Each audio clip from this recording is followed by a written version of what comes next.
Hello master. ఏమండే madam గారు, ఇవాళ మనం పిల్లల దగ్గర నుండి పెద్దవాళ్ళు దాకా చాలా ఇష్టంగా తినే టమాటో పచ్చడిని చేసుకుందాం అండి. ఈ పచ్చడిని వంట రాని వాళ్ళు కూడా అవలీలగా చేసేయచ్చు. వేడనంలో ఈ టమాటో పచ్చడిని కలుపుకొని కొంచెం నెయ్యి తగిలించి తినండి. నాలిక మీద రుచులు తాండవం చేస్తాయి అనుకోండి. ఈ పచ్చడి ఒక్క అన్నంలోకే కాదండి, ఇడ్లీ, దోశ, పునుగుల్లోకి కూడా చాలా బాగుంటుంది. ఒక 6 టమాటాలను తీసుకొని ఒక్కో టమాటోని 8 ముక్కలుగా కోసి పెట్టుకోండి. 8 నుండి 10 పచ్చిమిరపకాయలని తుంచుకొని పక్కన ఉంచుకోండి.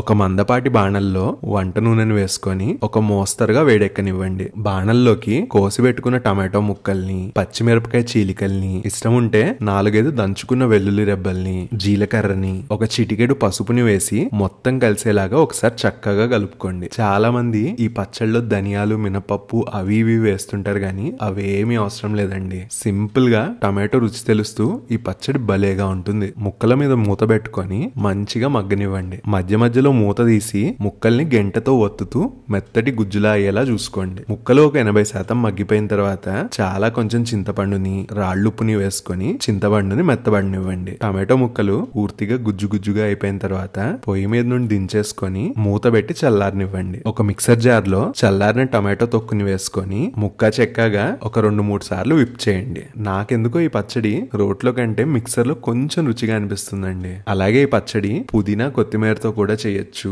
ఆ రుచి వేరేగా ఉంటుంది, ఇంకొక రోజు చెప్తాను. అంతే అండి. చివరిగా ఇష్టం ఉంటే పచ్చడిలోకి తాలింపుని పెట్టుకోండి. అదే రోజు తినేసేట్టయితే గనక తాలింపు లేకపోయినా పర్లేదు. ఈ రెసిపీ నచ్చితే గనక నెక్స్ట్ ఏం చేయమంటారో కమెంట్ చేసేయండి.